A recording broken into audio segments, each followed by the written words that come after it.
Are you guys here?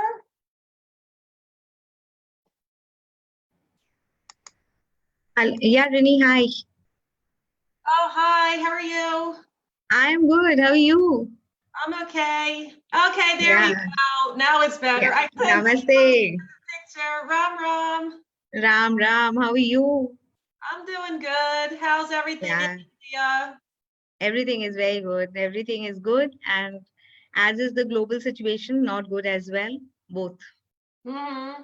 Yeah, I know. I'm so sick of this coronavirus. Oh, God. Seriously, it's taken a toll, taken a toll. So when are we going live? When are we starting? Have we started?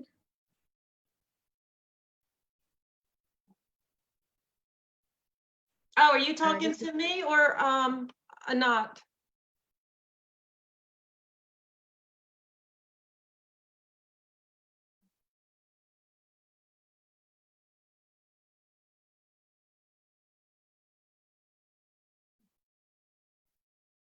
okay. So namaste to everybody who has logged in. I am super excited to have a conversation with Renee Lynn.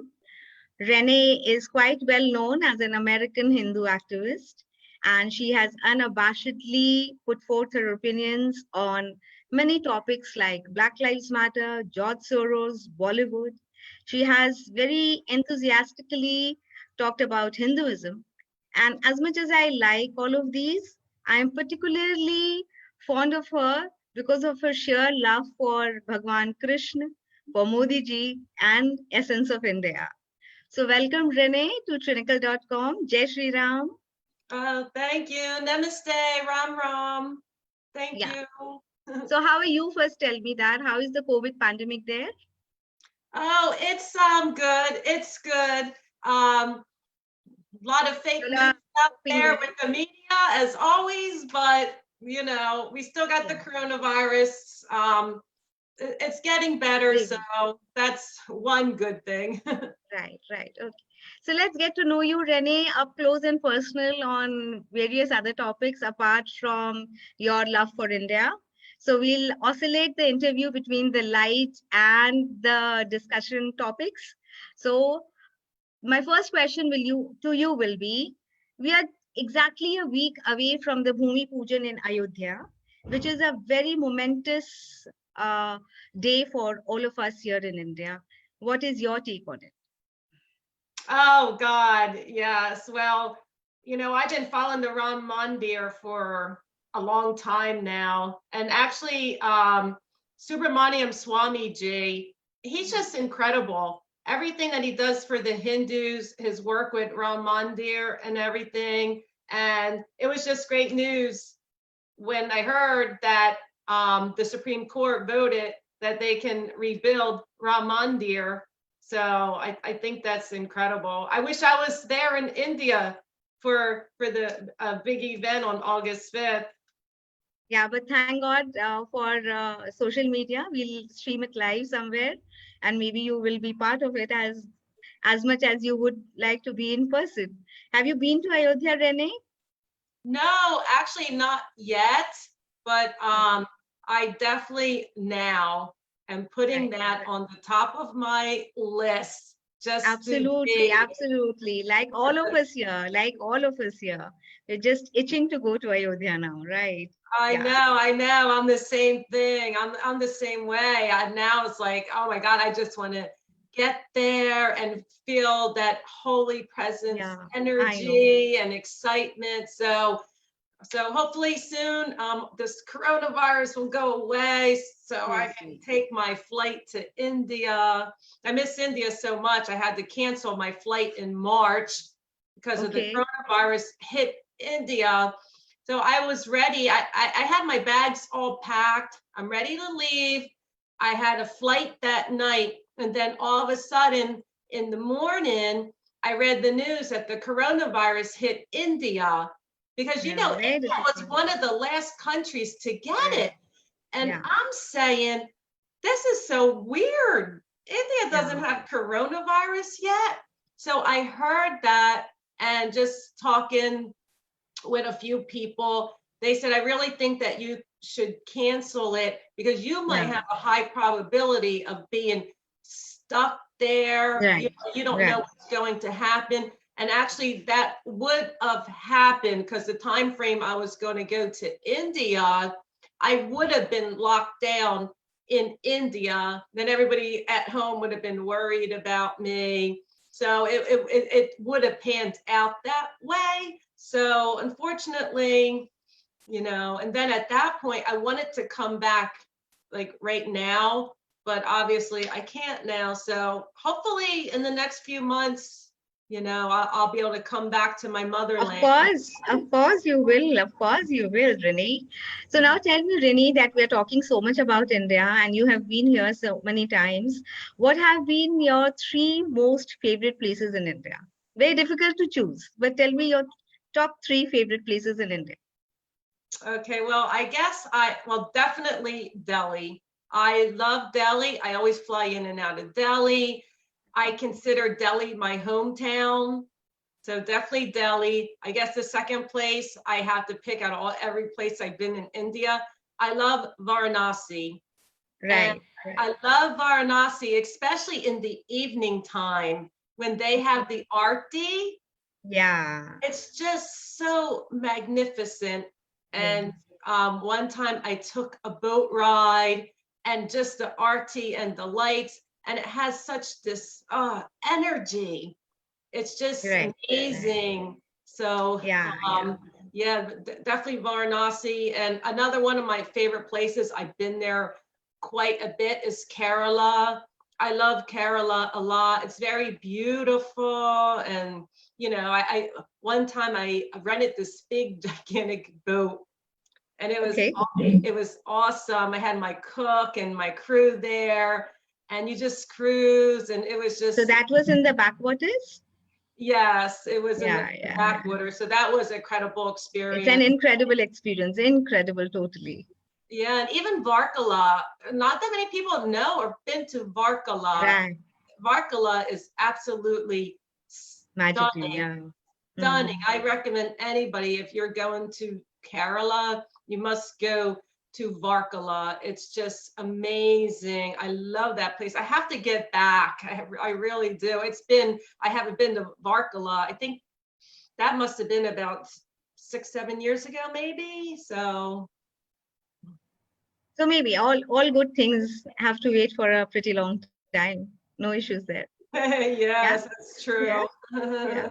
Okay, and talking about India and the places that you have been, India is so famous for its food. So tell me one food that you must have whenever you visit India. That one thing that you surely must have whenever you come in. Oh my God, that's so hard because I Yeah. love Indian food. Indian food is my favorite food in the whole world. I love all the sabji. So if I had to pick one that I had to live off for the rest of my life, it's a toss up between dal makhani or dal tadka, but I think I would have to say dal tadka with rice. I just love that. Awesome. There's A something favorite with so, most of us. A favorite with most of us. Yes. yeah, there's something so warming about it. Yeah. Like it's like that good emotional Feel comfort good for food, you. I guess to Yeah. say. So I love dal tadka and rice. So that would be my choice. Okay. So Rani, I read about you and you came to India for the first time in 2009 and your first trip was to Chennai, right? Yeah, I landed in Yeah. Chennai the first time, January 2009. I can't believe Right. it's so long ago. Wow, it just seems like yesterday. That's what India does to people, right? So Exactly. you were practicing Hindu before you came to India, but your Hinduism took, I must say that it spiked a little when you came here. You got more into it, more involved into it. So tell me, how has Hinduism influenced you? What has been that great influence that you've had because of Hinduism in your life? It really, really impacted me Right. greatly. One major thing was growing up in a Christian environment. So in the Bible, it's you have to accept Jesus as your personal savior.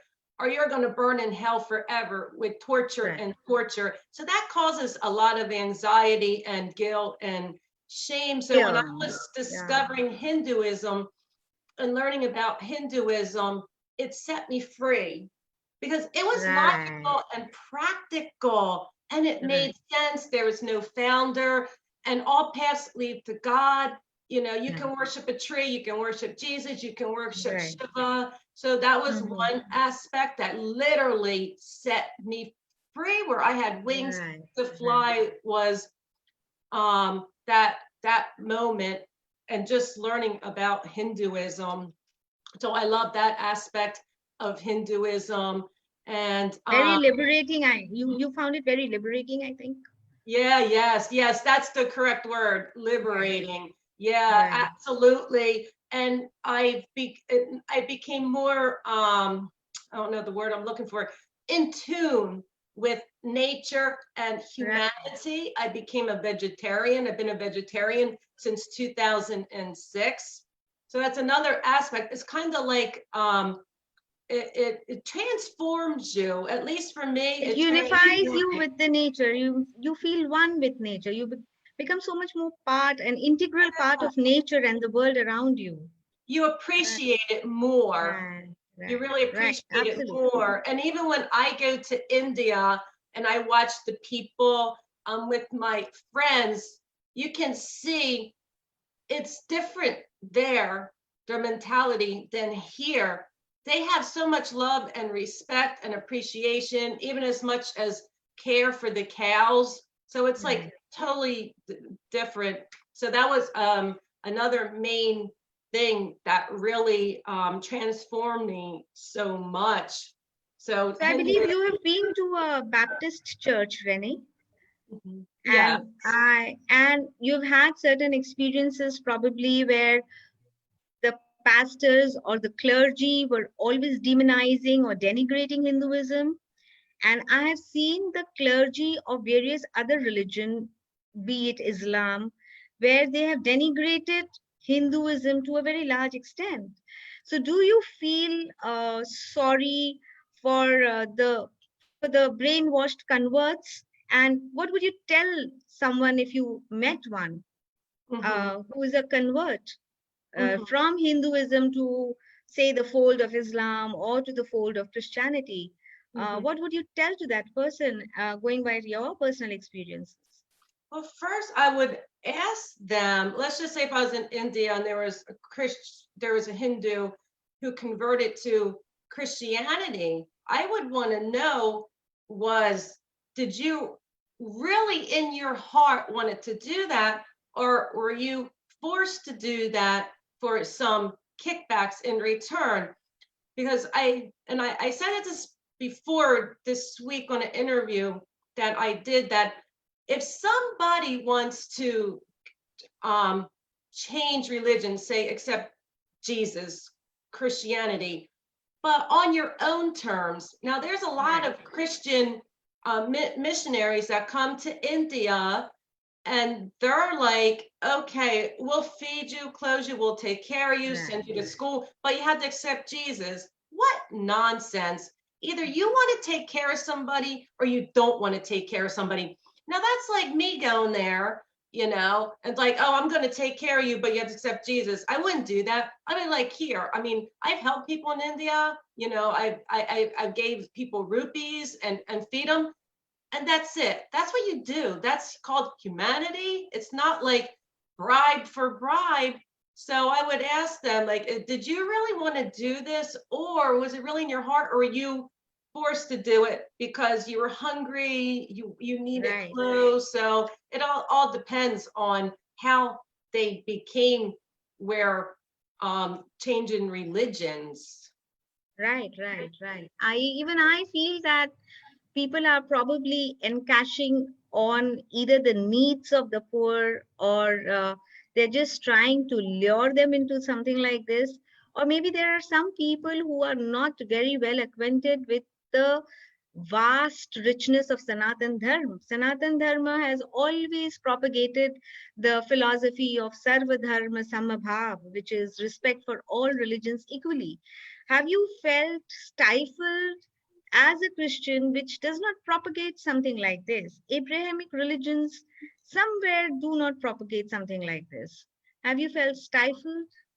Yeah, actually, my whole life going to Christianity churches. I've been to Catholic, I've been to evangelical, I've been to Pentecost, I've been to Baptist. Like I've been to a whole array of different branches of Christianity, and for the most part, they're all the same. You do feel stifled, and you do have this pressure, like, oh my God, I got to be Yeah, perfect. I did this. I'm a sinner. I did this. I'm a sinner. I got to repent because if I die tomorrow, I'm going to burn in hell. So it's that constant pressure that you feel like you have to be perfect. And God forbid that you do something that's out of alignment with what the church said.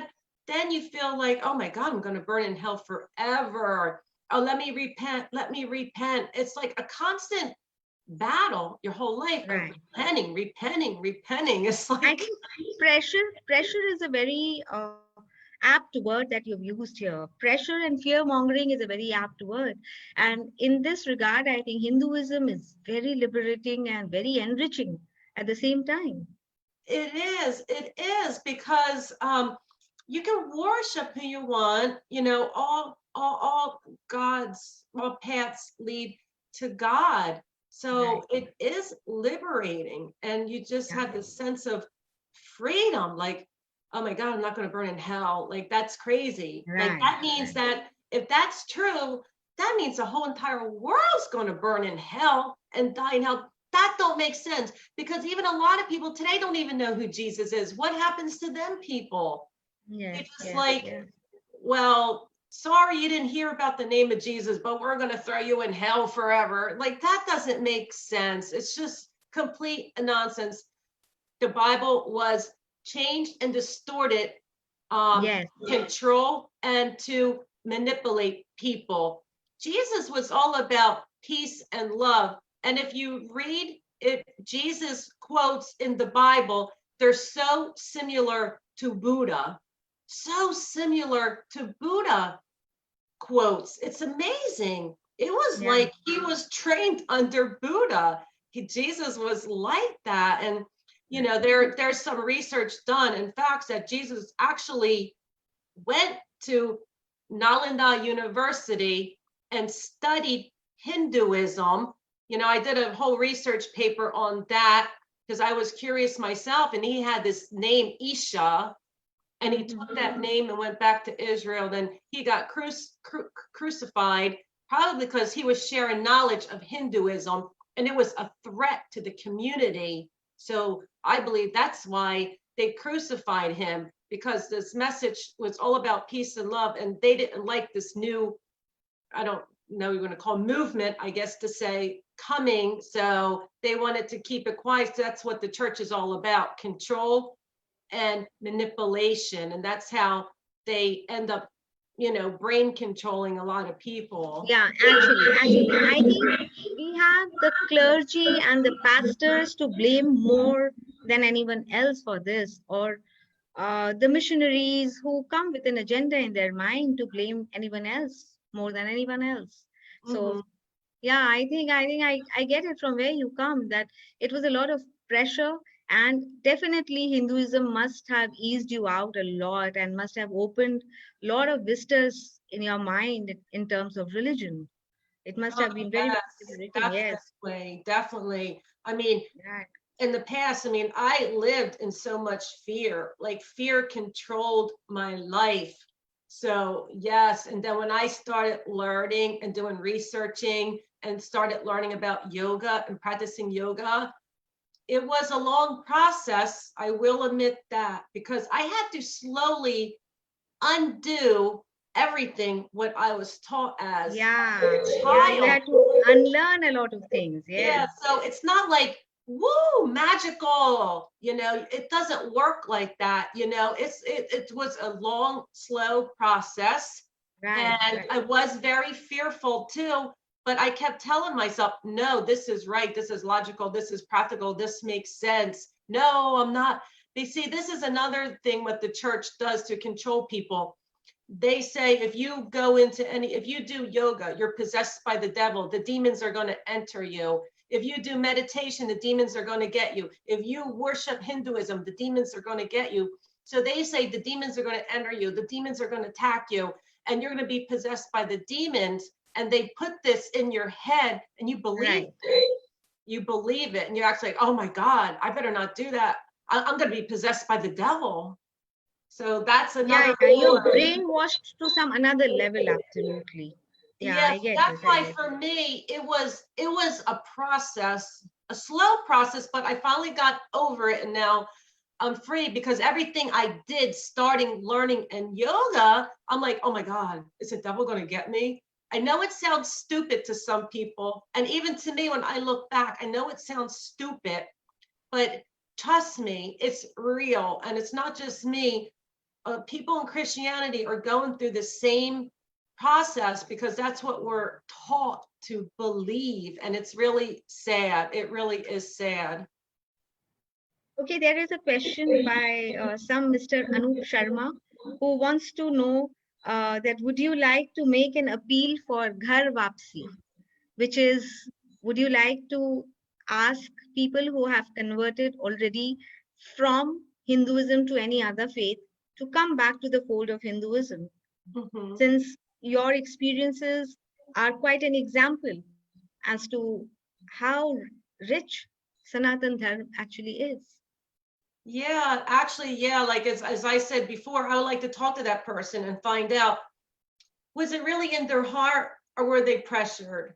And then I would share my story about what happened to me and what happened in my life, and how Hinduism was really a breath of fresh air. How Right. it set me free from, I guess, the bonds of how they have, their church controlling people. So yeah, and then if they say they made a mistake, or they were pressured, then I would share my story and say, come back home. Yeah. Thank you, Renee. That's a very wonderful thing to say. So tell me now, have you been to the remote villages of India? Um, yeah, I've been to some villages, and it was quite interesting and different. And actually, I liked it. I stayed at one friend's house in Okay. Rajasthan All village. right. In the village, and the village life is so different, but it's so different than the city. But yeah, it's awesome just living like that, and the fresh food and the way they're cooking the food and the way people are gathering. It's just it's amazing experience. It really is. Yeah. I love the village life. I really You do. love cows as well. Yes, yes, Your yes. love for cows, I think, is legendary. Yeah, and you know what? I've always loved cows. I don't know Mm. why. For some reason, since I was a little kid, I've always loved cows. And my family at Christmas time, my birthday, they would like send me like cow stuffed animals or some cow toy or something. Because I just, for some reason, I always loved cows, and I've always just, I don't know, maybe it's that connection from some Yeah, past life or absolutely. something. I think. Absolutely. I totally believe this. I totally believe this. And Yes. I really can feel you. When you're telling me this, I can feel you. So tell me, Mm. have you milked a cow in India?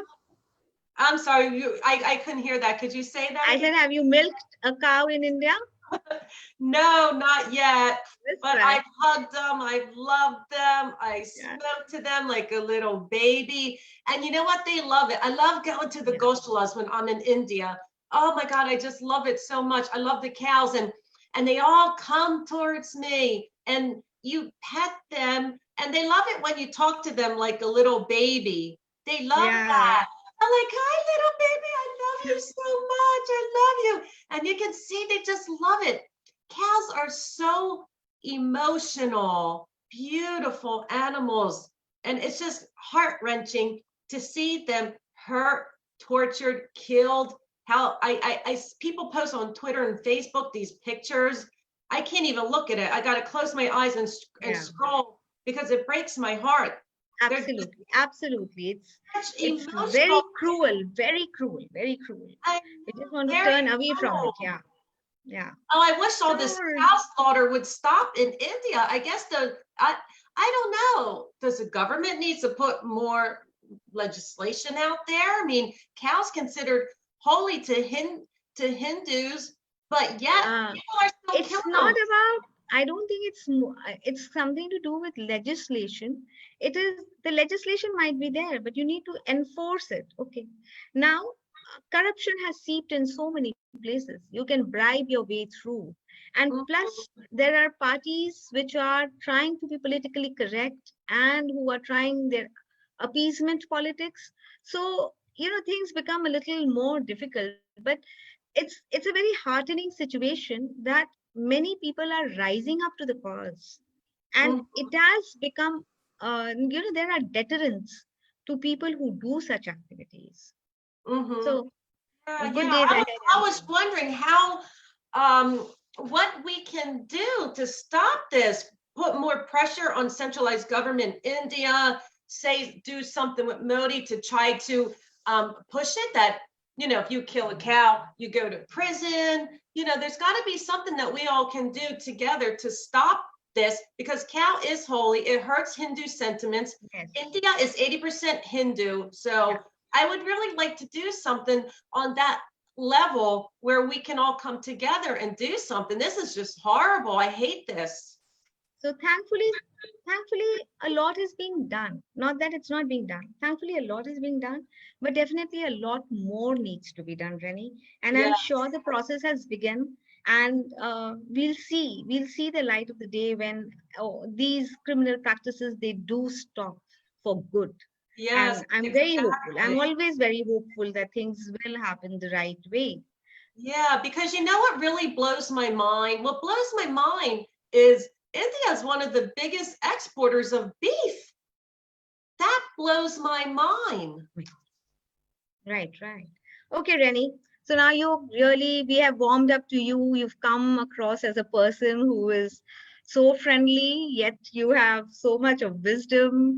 You can be a great influence to so many. Like I would love if my children can get influenced by you. It's so nice talking to you. It's nice warming up to you. Which brings me to the topic of urban Hindus, Rennie. And I think the urban Hindus today, the young generation, are not so much, they are not as devout in following their religion as they should be. So, do you think that they follow a liberal mindset out of a fad merely? What is your take on that? Yeah, absolutely. And a lot of it has to do with the liberal education. They're getting it. They're getting a lot of it has to do. They're so desperate to follow the West. They think that it's just so chic and cool and classy to follow the West. And they think it's disgusting to follow the ancient Hindu traditions. And I even noticed since my first time in India back in 2009 to now, I've noticed a huge difference in just them 10, 11 years of the younger generation, how the boys and the girls, they become very disrespectful. They're walking Yes, around, the girls half naked. They got cigarettes hanging out of their mouth and they're cussing. And they became so westernized because they think that that is the best. And, you know, and they don't even like, it seems like they don't even like to say that I'm a Hindu. yes, I do this Hindu practice. This hot festivals come in or going to the temple or doing puja. For them, it's like it's their shame. It's shame on them, and a lot of it has to do with the education. How can you feel proud of your own heritage when these universities and colleges in India and even the USA, they're doing this? They're changing the curriculum. They want to take away the history and the heritage of the country. So whole propaganda with political things that's been going on for decades now. And that's what they're doing. They have no pride being an Indian, a Hindu, and it's really sad to see that. Really It's sad. really Really sad. sad. Yes. Believe me, I'm on this side where you think it's greener on the other side. Trust me, it's not always greener on the other side. India, the Hindu heritage, it's so rewarding. It really is, and it's life-saving. I love it. I love going to temples, doing puja. I love all the festivals. Oh God, that's just amazing. And they rather go when Halloween comes. I mean, Halloween is coming more popular than Diwali. Are you kidding me? This Yeah, is yeah. I think it is something to do with an inherent complex that has been nurtured in their mindset. And this also brings me to a very pertinent question of love jihad. The urban teenagers in India, uh, I I tend to see that they are getting very derailed and they're losing their focus, they're losing their roots, and as a result, they are falling prey to things like love jihad. What is your opinion about love jihad, and have you been involved in following this and Mhm. talking about it? Yeah, I've had a little. My personal viewpoint from just analyzing it is I believe the Muslim men are manipulating the women. There's been so many issues where they've gained her confidence, the Hindu woman confidence, and then they brutally raped and then killed her. This is fact.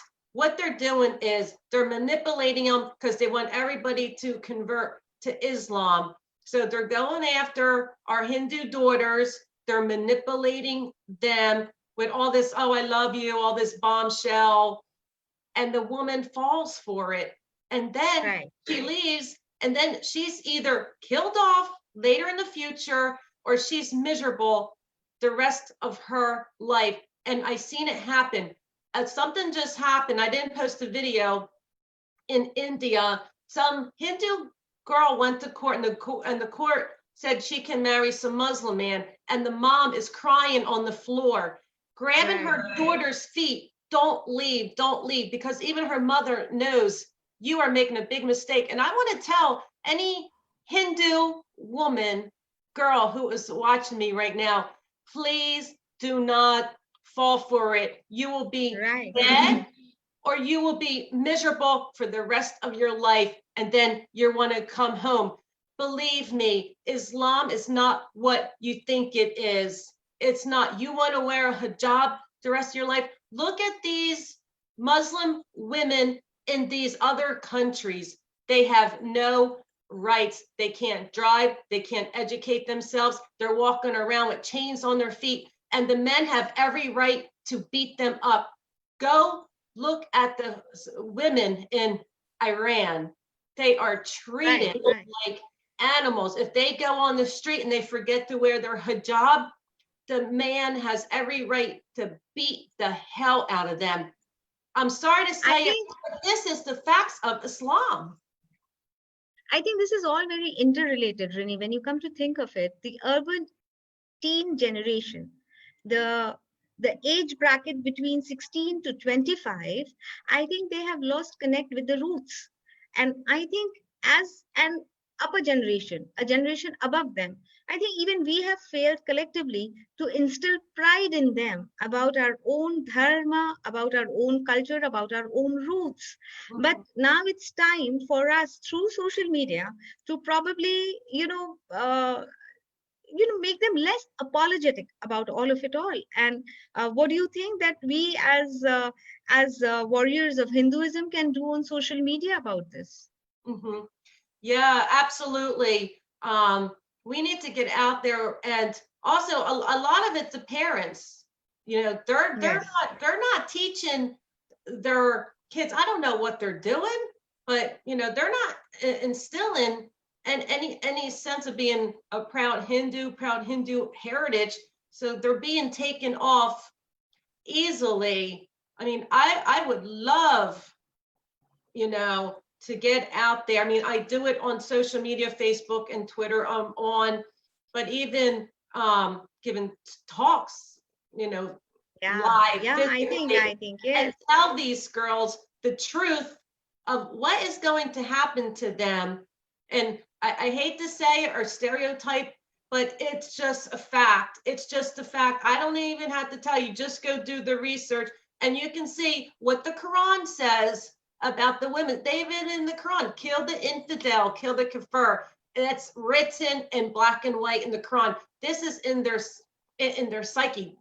This is how they're taught. And they may say, oh, no, but believe me, when push comes to shove, believe me, they think like that. So they really need to be warned about reality. They're so Okay, Renee, we are taking two questions here. There's a question by Amit Pandey who wants to know that after the hearing of the Ram Mandir issue and when the construction would begin, do you think it will unite the Indian Hindus more? Mm-hmm. Oh, that's a really good question. I think so, because you can feel the energy now. You can feel the energy, and I think like everybody's going to want to flock there and just be united and feel proud. So I think that's good. What happened with the Ram Mandir and with the Supreme Court said they can rebuild it, because I feel like what you said, a lot of the Hindus will feel more connected to each Absolutely. other, and it'll be such a proud moment. So I really do think that it's going to change a lot in the atmosphere and make people be more proud of their heritage, and just seeing everybody come together, young and old, and maybe the younger generation who's not so proud of their Hindu heritage, maybe they might see this and get excited themselves and feel a sense of being proud for their nation and the Hindu heritage. Okay, and Anita Kejriwal wants to know what inspired you to come to India in the first place? Well, being a world traveler, traveling all over the world, I had to see India, because just doing all the reading, and then because I became a Hindu and a vegetarian before I came to India. So then I was like, I have to go see what this is all about. I mean, it was amazing. And that's what started my first trip to India. And then since then, There was no stopping. I know I can't stop. And every time I left, this is the truth. Every time I had to leave India on my last day, I'm crying and crying. I'm in the line waiting to go through security and checking my passport. I forget what them security guys are that check your passport and so you can leave the country. I'm crying and crying. And then one of the police said, why are you crying? I said, I don't want to go home. He goes, stay. You don't have to go. I'm like, no, I gotta go. I've only been here like a month. I have to go home. So I cry. I'm on the plane. I'm crying. The flight attendant's like, are you okay? So, oh my God. Oh my God, this is going to make all the Indians very happy. When someone else loves your home as much as you do, it's such a happy moment. It's a very sweet feeling that you are leaving us with this anecdote. Okay, Renee, now, like there are so many things that I want to talk to you about, but I'm like I can go on for hours and hours, but we have to narrow down on maybe 2 or 3 more topics. So I'm going to do a thing. I'm going to play a word association game with you. Okay, I'm going to tell you a word, and you have to give me a quick response. Okay, what comes to your mind when I say that word? Now, from your response, I'm going to pick up that one topic that I'm going to talk about in my next segment. Okay, so should we begin? Okay. Okay, so I'm going quick, you're going quick as well. Okay, so here are your words. Krishna. Cow. Mandir. Shiva. Modi ji. Best prime minister. Bollywood. Oh God. No, I don't like Bollywood. Scumbags. Good. Sorry, scumbags. That's the word that comes in my head. Trump. Awesome. Okay. Black Lives Matter. Corruption. Absolutely. Hypocrites. Bollywood. Right. George Soros, your favorite. Crook. Yes. Love. India. Oh, we love you too. Karma. I'm sorry? Karma. Oh, I didn't know if you said dharma or karma. I think you said dharma, Hinduism. We can do both. Karma and dharma both. Tell me karma first, then we'll go to dharma. Karma. Oh, bad deeds. Dharma. Oh, dharma's good. Hinduism. Beautiful. Okay. So now out of your responses, now let me first confess, I was itching to talk to you about Modi ji. And in the back of my mind, I honestly wanted to choose Modi ji, and your response has been fabulous. You said the best prime minister India could ever get. So now tell me, as an American, how do you view Modi ji and also your milieu, the people around you? How do Americans in general feel about Modi ji? He's got a second term now. He's done a lot for us. He is striving to do more and more. What is the perception about our prime minister there amongst the people that you know and you interact with? Well, the Indians, I really only associate with Indians here, and I have like a few non-Indians, but they don't really know who Modi is. Only my American Indian friends here do, and they all appreciate and love Modi as much as I do. I wrote a book about Modi. I think I released it in January last year, or was it? I can't remember. It was several months ago, and that made Amazon #1 new release. And when I was writing this book, and I was doing a lot of research on Modi, and I was even taken back. I've learned so much about him, and he really he is like Trump. He works so hard, and he's not just a politician. Modi ji is a really spiritual person, and people. And I'm on Facebook, and there's some people out there that hate Modi ji, and they say horrible things about him. And I'm like, are you kidding me? I don't get it. It's like, and his love is going to the temples and the Himalayas, and you can see he's such a devout Hindu. And one of the one things that I love about Modi, when he did the clean up India campaign. Yeah, the Swachh Bharat campaign, yes. Yeah, and teaching everybody to clean up, and he's got the garbage cans out there now. Use the garbage can, don't be throwing it on the streets. So that alone was a brilliant idea what he did. I loved how now when I'm in India, before you couldn't even find any toilets. And it was like, oh my God, now since Modi, the other project that he started was, installing toilets everywhere, which is great because you just can't walk around and eat and drink and not, you have to use the toilet. So it was tough for women, especially, and it's like, oh my God. So I love that part, how he's cleaning up India, he's installing toilets everywhere.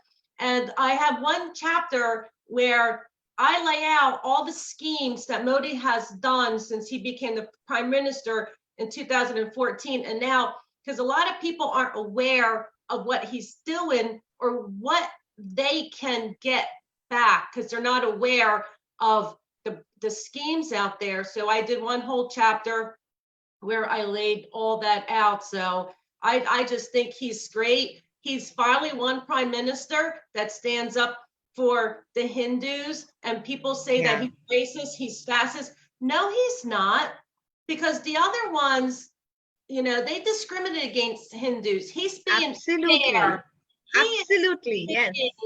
Fair, very fair. He's fair to Christians and Muslims too, but the Hindus they've been treated so poorly and so discriminated against. He's doing what's right. He's looking out for everybody as an equal, but the minorities don't like it. So, and the liberals, so they're calling him a racist, a fascist, and all this other stuff, like with the Citizenship Amendment Act. So he's fabulous. I just love him. You've been very vocal about the forces that have tried to unsettle him, the Break India forces, primarily being George Soros. And George Soros has also been accused of pushing in a lot of money in the missionary mafia that we call them. So do you think that it's a very, very concerning issue here, and has social media played a very important role in calling them out?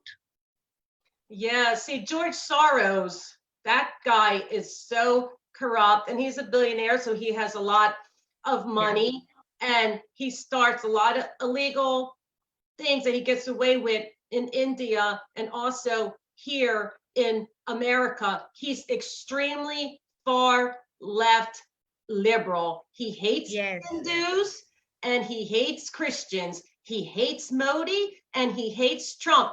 And he will do anything to destroy both of these men. Why? Because they're great men, they're great leaders. Modi's a Hindu devotee. Trump's a Christian devotee. Trump is trying to restore Christianity here because the left, far left liberals like Biden and the Democrats, they want Islam here in America. Right. Trump's like, no, this is a Christian country. We don't want Islam. Joe Biden wants. What do you think? What do you think, Renee, is Trump's relation with India? How do you view Trump's relation with India? Very, very good. And in the last couple years, the bonds between India and the US has grown even stronger. And actually Modi and Trump bonds and friendship has grown even stronger. And Trump says all the time that he respects Modi. Modi is his friend. They help each other out. Modi gave USA hydrochloroquine and Trump gave India ventilators. So we help each other out. So they have a beautiful friendship. But Rennie, many a times the critics of Trump have accused him of double speak. They think that Trump is something else. He speaks something else, but he means something else. Do you think that there is any merit in that argument? See, the problem is the media is so corrupt here that everything that he doesn't say, they twist it around. And this is all the news channels here in America except one, Fox News, and there's another one, OAN, One America Network. But Fox is the big one, and Fox has the highest ratings, and more people are going to Fox now. They just came out this morning that Fox is leading in all of them because everybody knows that CNN, ABC, they literally tried to twist and change everything around and cause all this confusion. Now, George Soros is behind that because he's paying the media here. You say what I want to say, New York Times, CNN, here's some money, take some money. So he's buying his way through all this stuff because it's hatred for Trump. Right. Okay, Renee, now tell me on a very lighter note, can you cook Indian food? No, it's too difficult with spices. Actually, I go to, I have a really nice Indian market here. It's huge. Actually, there's quite a bit of them I go to. So I either go to the restaurant, buy it there, or I go to the Indian market, I buy it fresh, frozen, and I just heat it up. So most of the time I just go do my food shopping in the Indian market and get what I need and then bring it home and just cook it when I need it. Because but I don't know how to cook the Indian food myself. It's too, I would have to learn and do all the spices. It's so much work. Too much work, yeah. But it's fairly simple once you get the hang of it. We'll teach you. Yeah, I'm just, I'm trying to oscillate between the serious stuff and the lighter stuff here. So there's another question that I want to ask you. Is there any Indian language that you can speak? Well, when I first came to India, I don't know, maybe even before my first trip to India. I'm not too sure. I was learning Hindi. Then Okay. I was spending a lot of time in Tamil Nadu. So Okay. Coimbatore, I was been in Coimbatore so many times. I had some good friends there. I don't go there anymore. I mean, I do go to South India, but I'm just mostly in North India and Delhi for a while now. But at that time, when I first was coming to India in 2009, I would spend a lot of time in South India. So I started learning Tamil. And then I was doing good, but then it got so difficult. I'm like, no Can't. way I ever gonna learn this language. So then I said, you know what, I'm gonna switch back to Hindi. It's easier. I love it. You know, I love Hindi songs.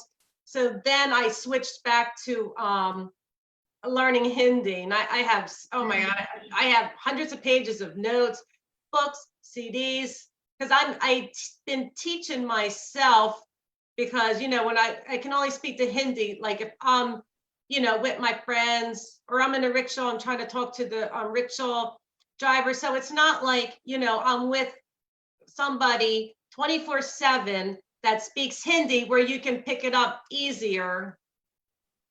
Have you tried reading shlokas in Sanskrit? Anything on Sanskrit? No, I haven't.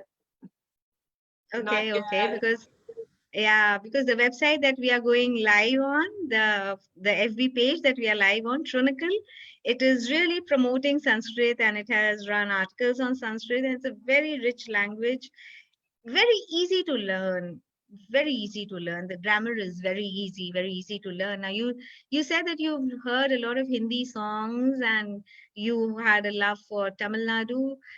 Would you like to sing 2 lines to us? Anything that you want to sing? Oh God, I can't sing at all. My Okay. voice, I wasn't born a singer, that's for sure. I mean, I do sing if I'm in my car, like I'll sing Tum Hi Ho, Abba Tum Yeah. Hi Ho, Zindagi, Abba Tum Hi Ho. That's all you're gonna get from me. This is amazing. This is I hate amazing than what most of I us hate can my do. voice.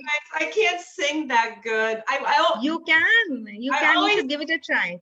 I always, believe it or not, I always wanted to be a singer my whole entire life. I'm like, oh no, I don't like the way my voice sounds. I hate my voice. No. Okay, Rennie, there's a young girl called Anjali who wants to know what is your favorite go-to Indian meal there in New Jersey? My go-to what? Indian meal? Or Meal, yeah. oh, my go-to Indian meal. Usually Yeah. it's always dal makhni or dal tadka.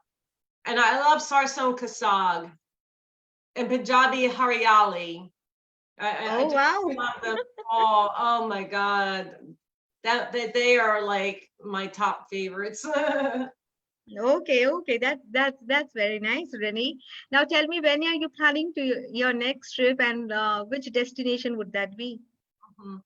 um, actually, I should be there now because I canceled in March. So I'm figuring, oh, you know, maybe by July, August, it'll be fine, but it's not. So I'm gonna wait.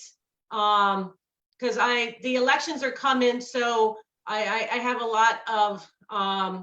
campaigning I'm doing. I'm working with Rick Mehta. He won the US primary elections for the US Senate seat in New Jersey. All And right. I'm with the South Asian Coalition, South Asian Coalition, SARC, Republican Coalition. So I'm with them. So a lot of like talks and campaigning and getting the word out. So definitely won't be till after the election. So I'm thinking maybe, you know, next year, January, February, and then I'll be coming to Delhi, North India. So normally I really come to North India and I spend my time in North India now. I mean, I really don't go to South India. Okay. Maybe I might take a trip to Kerala. It all depends on time. But right, I highly doubt it. I'll probably just stay in North India and the Delhi area. And I want to go see like the far east part of India. I like to take a trip there. So that's what I'm planning on my next trip to Okay, India. Rennie, one Mr. J.K. Sharan, he wants to know, how do you rate chances of President Trump getting re-elected? 100% he's going to win the election. And I tell you why. There's a thing that we say, well, Trump's been saying it, but it's called the silent majority.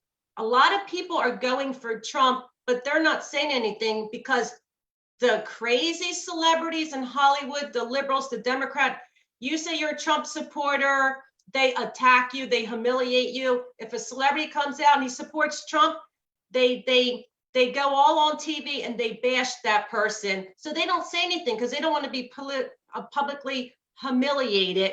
So there's tons of people that are voting for Trump on that, the silent majority. And also all this Black Lives Matter, all these riots, tearing down statues, tearing down federal buildings, defunding the police. You know, people are sick of this. This is all from the far, this is Biden, this is the Democrats. People are sick of that. People love Trump. They've seen he's done more for Americans in less than 4 years than corrupt Obama's done in 8 years. Obama done nothing. He's the worst president, most corrupt president America has ever had in the history. People, don't be fooled by his smooth talk. This guy is a psycho narcissist, and he's been feeding the hand of Islam in Pakistan and all these Islamic countries. So and it's been prophesied by the Hindu priests that Trump's going to win, and also the Christian prophets that Trump is going to win. Everybody's so enthusiastic here for Trump. There's so much like enthusiastic for Trump. So definitely, I think he's going to win by a landslide too. I really do. Oh, awesome, awesome. I'm glad that you feel this way. It is very good because you're a Trump supporter, and every supporter has to be very optimistic. But from you, I can see it's not really optimism. You truly believe in it. It is so with Modi supporters here in India. I know any great leader who has his share of popularity will get some brickbats as well, but that is part and parcel of the game. I'm happy that social media has been able to build a certain narrative, and our narrative is now guiding the mainstream media to take up few issues.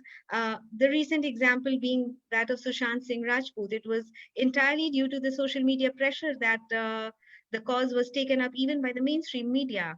So it's very great, Renee, and I'm so happy that we have such champions of Hinduism on social media like you are.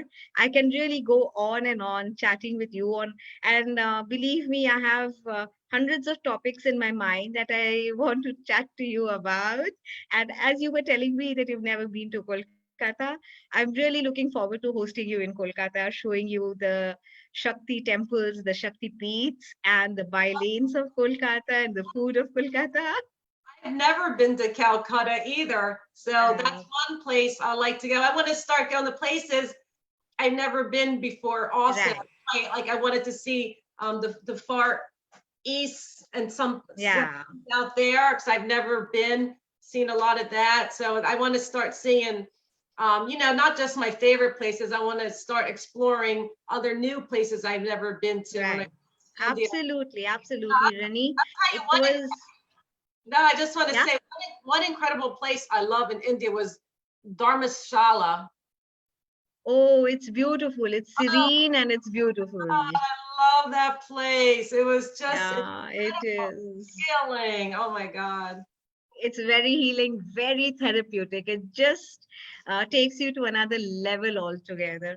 Well, I think that's the magic of India, Renee. And we can already see the peace and the calm and the glow.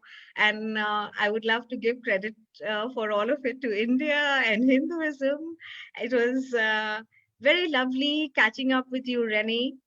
Talking to you, it was such a pleasure. Never felt that I have not known you personally. you feel very, I think as an Indian, like me, all the other viewers, many Indians will feel connected to you. You come across as just one of our own. And I'm sure we'll connect many more times on this platform, and you will come up with newer books and newer ideas.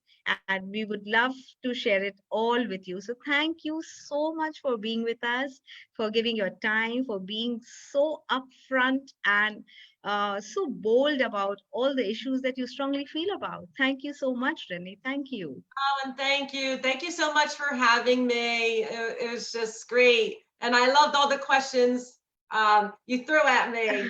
They're really good. Yeah, I like them. And a lot of different ones too that I didn't yeah, get. It was good. I liked it. I liked it. It was provoking too. Thank you. I really enjoyed it. Yeah, I'll have to do it again sometime in the future. yeah. It takes two girls to get together to come up with interesting questions and interesting answers, really. So I'm Yes, sure we'll girl power, girl power. totally, totally. So we'll get together again sometime, Renee. And to all the viewers who logged into trinical.com, thank you so much. I hope you all had an enriching experience listening to Renee, her views. She is absolutely upfront. She is so bold and unapologetic about everything that she feels. More power to her. And I'm sure, Renee, you'll continue to inspire a lot of urban teenagers, which is the age bracket that I'm particularly concerned about. And I really hope and wish that they have a turn of heart and they find their roots. Yeah, Thank you. You will help them achieve that. Thank you. that would be nice. Thank you. Okay, Rari. Thank you very much. Have a good day. Jai Shri Ram. Bye, everybody. Ram